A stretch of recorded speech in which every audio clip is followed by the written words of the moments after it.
북한군이 한국으로 송환되는 것은 현실적으로 가능하다. 이 포로로 잡힌 이들은 과연 포로인가? 결과적으로 포로는 아니죠. 북한이 만약에 반발을 하면 그 자체가 파병을 인정하고 공식화하는 것이기 때문에 그동안에 유지해왔던 전략적 모호성이라고 하는 일관성이 깨질 수밖에 없는 것이고, 파병에 관련된 부분들은 북한 주민들도 많이 알고는 있겠죠.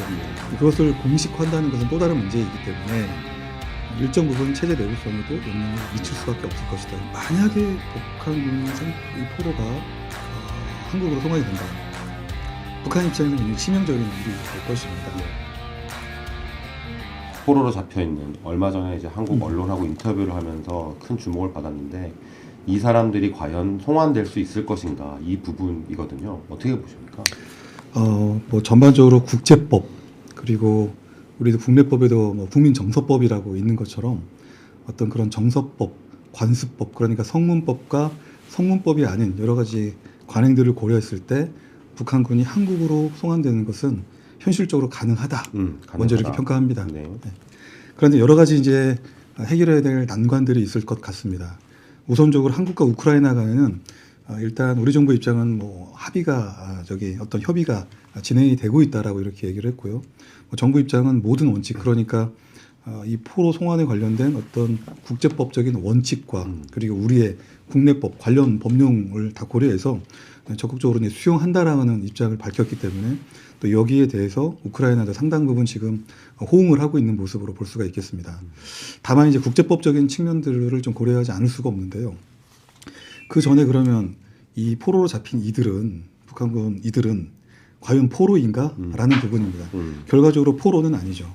포로라고 하는 그 지위가 성립이 되고 구성이 되기 위해서는 어떤 교전 당사자가 되어야 되는데, 현재는 그런 어떤 공동 교전국 내지는 교전 당사국이 아니고 이들의 지위는 결론적으로 불법 전투원, 비특권적 교전자가 되는 것입니다. 그 이유는 러시아나 북한 모두가 파병 사실을 인정하지 않고 있기 때문에 이제 그런 것이고요. 그렇다 보니까 포로에 관한 그런 지위를 얻을 수가 없는 것입니다.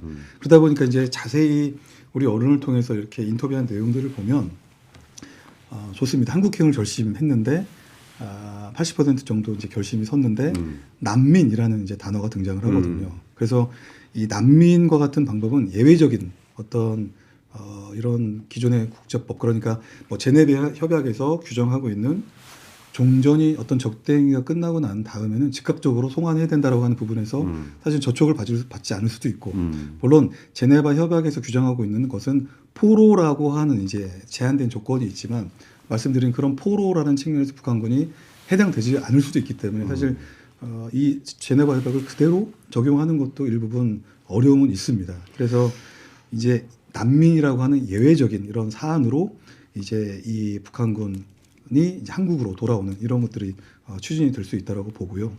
이분들 탈북자로 우리 정부에서 규정할 수는 없을까요? 탈북자를 포함한 광의의 측면에서 난민으로 규정하는 것이 좀 더 우리 정부가 전략적으로 이들을 수용하는 데 있어서 오히려 여지가 좀 많아지는 게 아닌가 이렇게 싶은데요. 뭐 국제법 그리고 관습법 같은 것들 종합적으로 이제 고려할 때 이렇습니다. 제네바 협약에서는 어쨌든 포로를 송환해야 된다라고 하는 이런 성문법이 존재합니다. 그러나 또 이것에 대해서 뭐 국제적십자위원회라든지 이런 이제 해석 주석을 다는 것이죠.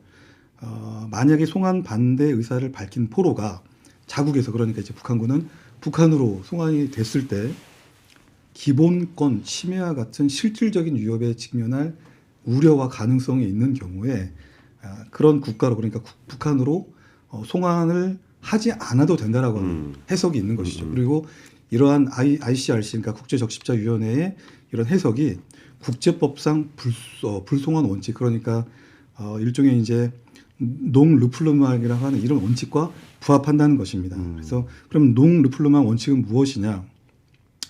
국제법이 정하고 있는, 그러니까 이제 국제난민협약이라든지 고문방지협약이 국제법상으로 어떤 원칙을 정하는 것이죠. 그래서 내 의사와 상관없이 강제적으로 송환이 이루어졌을 때 나의 어떤 생명권을 박탈당할 수 있는 경우, 뭐 인종이라든지 종교, 정치적 이유로 박탈이나 고문을 받을 수 있는 그런 우려가 있을 때 송환하지 않아도 된다라는 이런 원칙과 부합한다는 것입니다. 그래서 아마 이런 차원에서 이제 북한군은 난민 차원에서 이렇게 다루고 어떤 인권 차원에서 다뤄서 광해의 의미에서의 탈북자를 포함하는 난민이라고 하는 그런 개념 안에서 이제 우리가 수용하는 것이 좀 더 유리한 조건이 아닌가, 환경이 아닌가 이렇게 생각합니다. 그러면 그 신분을 규정한다, 정한다라고 하는 거는 한국하고 우크라이나의 협의가 있으면은 완료되는 1차적으르는 한국과 우크라이나 간의 합의가 이루어져야 될 것 합의가, 같고요. 네. 그리고 이미 이제 유엔에서도 이런 논 르플로망 원칙을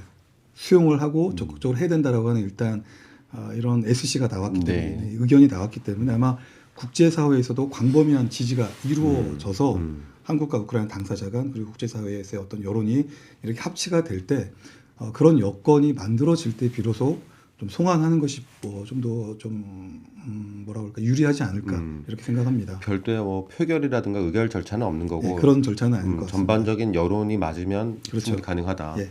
그러면 이 부분에 반발할 수 있는 건 러시아, 북한일 뿐인 거고 1번은 북한이 될 것 일본, 같고요. 예. 뭐 러시아는 영향을 받을 것 같고 영향을 받을 미국은 관망하다가 음. 이 사안이 어떻게 영향을 미칠까에 대해서 고민을 할 것 같습니다. 그 북한이 만약에 반발을 하면 참전을 그러니까 전쟁 당사국이 되는 걸 인정하게 되는 효과가 발생하는 건가요? 그 자체가 파병을 인정하고 공식화하는 것이기 때문에 북한 입장에서는 그동안에 유지해왔던 전략적 모호성이라고 하는 일관성이 깨지게 될 깨지기 수밖에 때문에. 없는 것이고 물론 이제 북한 내부적으로 뭐 정보들이 다 숨길 수 없이 유통이 되고 있어서 파병에 관련된 부분들은 뭐 북한 주민들도 많이 알고는 있겠죠. 네. 그것을 공식화한다는 것은 또 다른 문제이기 때문에 일정 부분 체제 내구성에도 영향을 미칠 수밖에 없을 것이다 이렇게 좀 봅니다. 그래서 공식화하지 않을 것으로 보시는 박사님은 그 가운데서 고민을 할 것 같습니다. 무엇이 유리한가? 아직은 이게 이제는 그런 국제사회의 움직임이 있고 한국과 우크라이나 당국 간의 노력이 있기 때문에 아직은 뭐 구체적인 것으로 나오지는 않고 있어서 아마 이 부분들에 대한 이제 판단을 이제 할 것 같고요. 이게 단순히 뭐 한 우크라이나 간에 끝나는 문제가 아니죠. 북한군 문제이고 굉장히 뭐 정치 쟁점화 될 수 있고 국제사회에서도 관심을 갖고 있는 사안이기 때문에 굉장히 파급 효과를 가질 수 있는 사안이라고 생각을 합니다. 당장 이제 북한과 러시아 간의 관계에 있어서 만약에 북한군이 이 포로가 한국으로 송환이 된다. 북한 입장에서는 굉장히 치명적인 일이 될 것입니다. 네. 이들을 통해서 파병 전반에 관련된 것, 그리고 실제 우크라이나를 상대로 교전을 했던 것, 러시아 군인들과의 어떤 연합태세를 확립을 했는가, 뭐 전반적인 것들이 다 이제 공개가 정보사항들이 되기 때문에 여기서 끝나지 않겠죠. 뭐 포로들이 지금 2명만 있지 않을 것이고 앞으로 더 많은 포로들이 이렇게 생포가 되겠죠. 그렇게 되면은 더 많은 정보들이 이렇게 확산이 되게 되면 기승전 북한에 상당히 부담이 있을 것이기 때문에 뭐 그런 차원에서 지금 북한이 취할 수 있는 카드는 우선적으로 러시아하고 이렇게 좀 협의를 해서 만약에 북한군이 이렇게 지금 생포가 되는 것들이 자꾸 국제사회에 환기가 되고 회자가 돼서 실제 이렇게 되면 더 이상 러시아에 파병을 할 수 없다.